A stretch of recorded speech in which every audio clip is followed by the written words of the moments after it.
Inside the AHSAA, your weekly look at Alabama prep athletics. Welcome to the Alabama High School Athletic Association Weekly Update, heard exclusively on the Alabama High School Athletic Association Radio Network. I'm Justin Clayton, and I bring this week's top stories from around the AHSAA. What a difference a year made for Austin High School's Black Bears. Last season, Coach Jeremy Perkins' team lost to Spain Park on a late field goal 5-3 to open the 2014 prep football season. Last Friday, it was Austin that kicked the winning field goal when Ivan Torres booted a 17-yarder through the uprights in the third overtime to give the Black Bears a 38-35 season-opening victory. The triple overtime victory thrusted Austin into the Alabama High School Athletic Association prep spotlight for Week 0 of the 2015 season. The Black Bears battled through a frustrating 2-8 season in 2014 that included a 28-26 setback versus Buckhorn in the second game and 5 losses coming by less than a touchdown. After a while, it can get in your head and shake your confidence, Perkins said. It was great to win this kind of game for a change. The biggest thing we are taking from this is confidence and momentum. Running back AHSAA Martin had 29 carries for 280 yards and 4 touchdowns, Perkins said. He also caught a 66-yard TD pass and added 20 yards on 2 kick returns to finish with 366 total yards. Torres, a senior who joined the football team for the first time last spring, missed 2 tough angle field goals, including one in the first overtime and one for 47 yards out. He nailed the final one, however, that counted the most. Austin led 14-7 at the half, then 21-14, then 21-20 in the fourth quarter when the Black Bears registered one of its 3 block kicks on the ensuing extra point. The lead extended to 28-20 late when the Jaguars scored and tied the game with a successful 2-point conversion. Neither team scored on the first overtime, with both missing field goals. In the second overtime, Austin scored on first down to take a 35-28 lead, and Spain Park scored on fourth down to tie the game. In the third OT, the Black Bears defense held on 3 downs, and Eric Washington blocked the Jags' field goal attempt to set up Torres' winning kick. Even though we finished 2-8 last season, we didn't panic, Perkins said.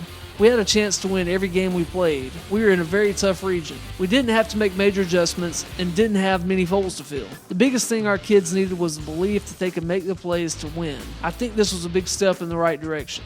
Austin's team performance edged another outstanding team effort as Thompson High School, reeling after going 0-10 in 2014, beat Wetumpka 37-13 as new head coach Mark Freeman opened his tenure as the Warriors head coach. Freeman, 165-37 over his 17-year head coaching career, came to Thompson after going 50-7 in 4 seasons at Spanish Fort, where his teams won 2 Class 5A state championships. Senior TJ Rayam anchored a defensive front that sat Wetumpka 6 times and limited the Indians to only 73 rushing yards on the night. Carlos Stevens rushed for 125 yards on 25 carries for an offense that scored 3 touchdowns in the first 4 minutes of the game. The 2015 AHSAA Champions Challenge had 3 exciting games last weekend at Crampton Bowl. Congratulations to the winners. Madison Academy's Malik Miller rushed for 146 yards and 2 touchdowns to lead the defending Class 3A state champion Mustangs to a 19-14 win in Game 1 over defending 4A state champ Leeds. The Green Wave got a big game from senior running back Trey Nation, who had 211 rushing yards on 24 carries.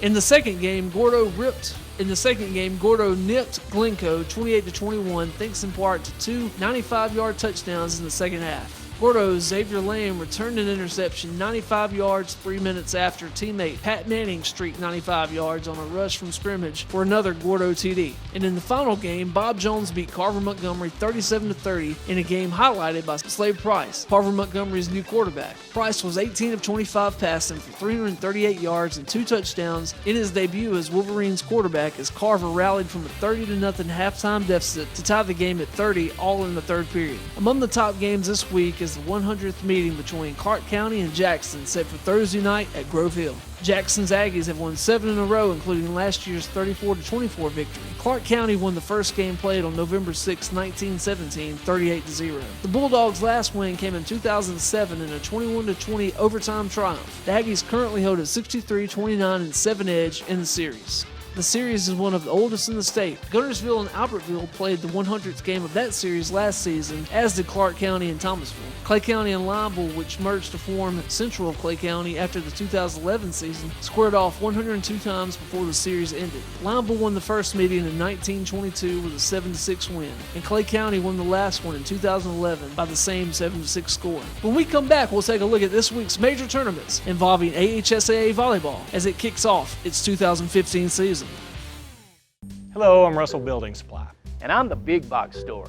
Say, what you doing? I'm checking inventory in all of our departments. Well, you're Russell. I thought you only sold lumber to contractors. No. We have lots of home improvement items like nails, nuts and bolts, plumbing, electrical supplies, and the experts to give advice too. Okay. Paints and lawn and garden, windows, doors and cabinets, all at our low price guarantee. Okay, I get it. I guess I was selling you a little short. Me? Short? Really? 9 locations serving Lake Martin and Central Alabama. What value would you gain working with Lee Marketing Group? With 4 divisions under one umbrella, Sign Source, Lee Apparel, R&B Media, and LMG Baker Advertising Agency, Lee Marketing Group offers a comprehensive approach. From logo design and branding to ad placement and everything in between, LMG can handle it all. For ease of time, cutting edge, results-driven marketing campaigns, think LMG. Lee Marketing Group, your comprehensive marketing solution. The AHSAA's high school volleyball season gets underway this week with several major tournaments scheduled, including the Mayor's Cup at Montgomery's Crampton Bowl Multiplex, Juanita Body Tournament at Hoover High School. Both will be played Friday and Saturday with championship matches set for late Saturday afternoon. Carbon Hill is also hosting the 10th annual Bulldog Invitational on Saturday. Other tournaments slated include the MGM Invitational at Mary Montgomery High School in Seams, the Falcon Frenzy Tournament at Central Tuscaloosa, the Serve-Off Classic at Briar Road Christian, the Amelia Road Set-Off Tourney at Kinston, the Florence Falcon Classic at Florence High School, and invitational tournaments at Sachs, Marbury, and Sipsey Valley High Schools. At least 3 cross-country meets are slated for the weekend, with the Early Bird Twilight Classic at Hoover on Friday, the Brooks Invitational at Killen, and the LCCS Pepsi Challenge at Cold Springs on Saturday. Also, check out the NFHS AHSAA TV network, where a number of football games are slated to be web-streamed live this week. The list can be found at AHSAA.com and its NFHS TV link. And on Friday night, tune into the AHSAA Radio Network Football Scoreboard Show. The complete list of stations carrying the scoreboard show can be found at AHSAARadionetwork.com. Until next week, this is Justin Clayton with the AHSAA Radio Network.